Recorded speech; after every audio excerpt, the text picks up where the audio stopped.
स्वागत है आप सभी का आपके अपने चैनल एकलव्य एजुकेशन सेंटर के इस नए वीडियो में। दोस्तों, आज की इस वीडियो में हम यह जानने का प्रयास करेंगे कि 2025 में मिर्च की खेती करने के लिए हम कौन सी हाइब्रिड वैरायटी का चयन करें जो हमें ज़्यादा से ज़्यादा लाभ देने में सक्षम हो सकती है।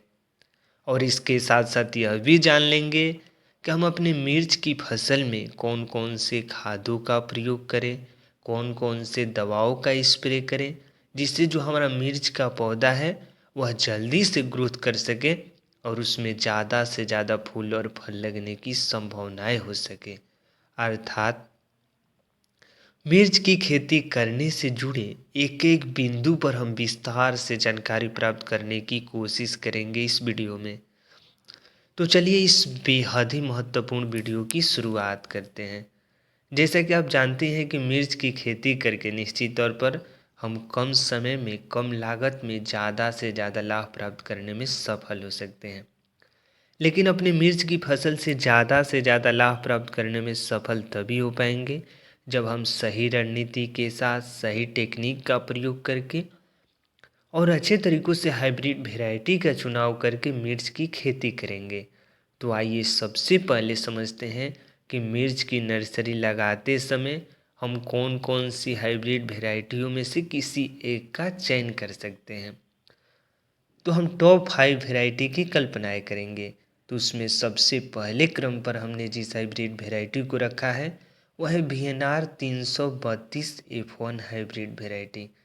और यह मिर्च की खेती करने के लिए बेहद ही लोकप्रिय एवं उन्नत किस्म की हाइब्रिड वैरायटी है। तो इस तरह से हम VNR 332 का भी चयन करके निश्चित तौर पर अपने मिर्च की फसल से ज़्यादा लाभ प्राप्त करने में सफल हो सकते हैं। जब हम आगे की ओर बढ़ते हैं और जिस हाइब्रिड वैरायटी को हमने दूसरे पायदान पर रखा है यानी दूसरे क्रम पर रखा है वह है VR 338। और VR 338 भी मिर्च की खेती करने के लिए बेहद ही लोकप्रिय एवं उन्नत किस्म की हाइब्रिड वैरायटी है। और इसकी खेती लगभग सभी प्रकार के मिट्टी में किया जा सकता है, जैसे काली मिट्टी, जलोढ़ मिट्टी, बलुई दोमट मिट्टी। तो इस तरीक़े से लगभग सभी प्रकार की मिट्टी में इसकी खेती कर सकते हैं। जब आगे की ओर बढ़ते हैं और जिस हाइब्रिड वैरायटी को हमने तीसरे पायदान पर रखा है वह है PC7। इसको पंत मिर्च 3 के नाम से भी जाना जाता है। तो इस तरह से अगर PC7 का भी चयन करते हैं और मिर्च की फसल को उगाते हैं 2025 के अंतर्गत में, तो निश्चित तौर पर आपको ज़्यादा से ज़्यादा लाभ होने की संभावनाएं हो सकती है। आगे की ओर बढ़ते हैं और जिस हाइब्रिड वैरायटी को हमने चौथे पायदान पर रखा है यानी चौथे क्रम पर रखा है वह है HS HP 154। और यह भी मिर्च की खेती करने के लिए बेहद ही लोकप्रिय F1 हाइब्रिड वैरायटी है। जब आगे की ओर बढ़ते हैं और जिस हाइब्रिड वैरायटी को हमने सबसे आखिरी पायदान पर रखा है यानी सबसे अंतिम क्रम यानी 5वें क्रम पर रखा है वह है LCA 620। और LCA 620 भी मिर्च की खेती करने के लिए बेहद ही लोकप्रिय एवं उन्नत किस्म की हाइब्रिड वैरायटियों में से एक है। तो इस तरह से LCA 620 का भी चयन करके निश्चित तौर पर हम अपनी मिर्च की फसल से लाभ प्राप्त करने में सफल हो सकते हैं। तो इस तरह से 5 हाइब्रिड वैरायटी को हमने पूरी तरीक़ों से समझ लिया है। अगर इनमें से किसी एक का चयन करते हैं और 2025 के अंतर्गत में मिर्च की फसल को उगाते हैं तो हमें पूरा भरोसा है कि आप अपनी मिर्च की फसल से ज़्यादा लाभ प्राप्त करने में सफल हो सकते हैं। लेकिन हमें यह भी ध्यान में रखना होगा कि केवल अच्छे तरीक़ों से हाइब्रिड वैरायटी के चुनाव कर लेने से ही मात्र हम अपने मिर्च की फसल से ज़्यादा लाभ प्राप्त करने में सफल नहीं हो सकते हैं। हमें उसमें अच्छे तरीक़ों से खादों का भी प्रयोग करना होगा, अच्छे तरीक़ों से उसमें कीटनाशक दवाओं का भी स्प्रे करना होगा। तो आइए सबसे पहले समझते हैं कि मिर्च की नर्सरी लगाते समय हमें अपने मिर्च की फसल में कौन कौन से खादों का प्रयोग करना चाहिए। जैसे ही एक बार हाइब्रिड वैरायटी की चयन कर लेते हैं तो उसके बाद हमें नर्सरी लगानी होती है। और नर्सरी लगाते समय हमें यह भी ध्यान में रखना होगा कि जहाँ कहीं भी नर्सरी लगा रहे हैं तो एक बार मिट्टी की pH वैल्यू की जांच कर लेनी है। जैसे मिट्टी की पीएच वैल्यू की जांच कर लेते हैं, अगर 6.0 से लेकर 6.8 के बीच में रहता है, अगर वहाँ पर नर्सरी लगाते हैं सड़े हुए गोबर का खाद प्रयोग करके, तो निश्चित तौर पर जो हमारा मिर्च का नर्सरी है वह पूरी तरीक़ों से हरा भरा, स्वस्थ एवं सुरक्षित रहेगा और वह जल्दी से ग्रोथ भी कर सकेगा। तो इस तरह से पीएच वैल्यू पर हमें विशेष ध्यान देना होगा।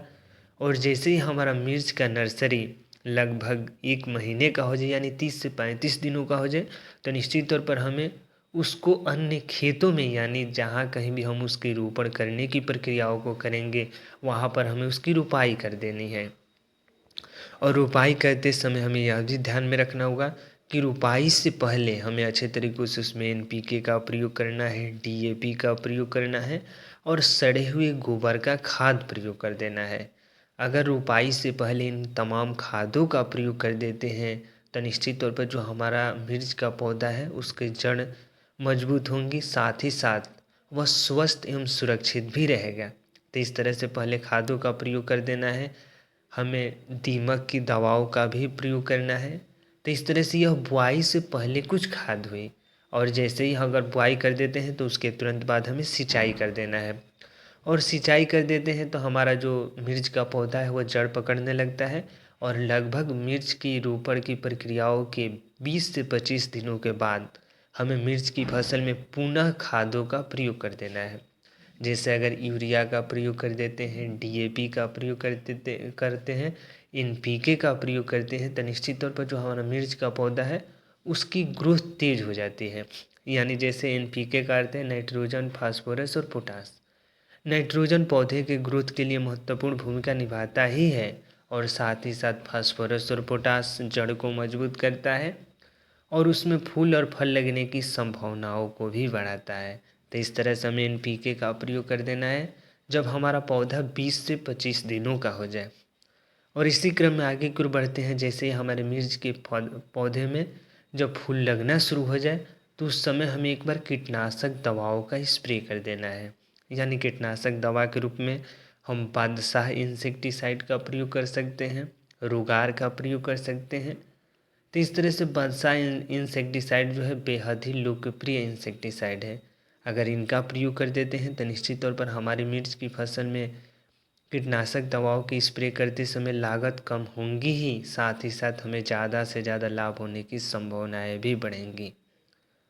तो इस तरह से अगर इन तमाम प्रयोगों को करते हैं 2025 में अपने मिर्च को फसल को उगाने के दौरान, तो निश्चित तौर पर आपको लाभ होने की संभावनाएं अधिक हो सकती है। तो आज की इस बेहद ही महत्वपूर्ण वीडियो में बस इतना ही। अगर आप हमारे चैनल के साथ नए जुड़े हैं और वीडियो अच्छा लग रहा है, कुछ सीख पा रहे हैं इस वीडियो के माध्यम से, तो हमारे चैनल को कर दीजिए सब्सक्राइब, ताकि हमारे द्वारा अपलोड किया गया हर वीडियो आपके पास सबसे पहले पहुंच जाए और हम तथा हमारी टीम भी उत्साहित महसूस करें कि आपकी 2025 में मिर्च की खेती करने से जुड़े सही जानकारी देने में हम थोड़ा सा भी सफल हो रहे हैं। तो हमें दीजिए इजाज़त। धन्यवाद। Thank you.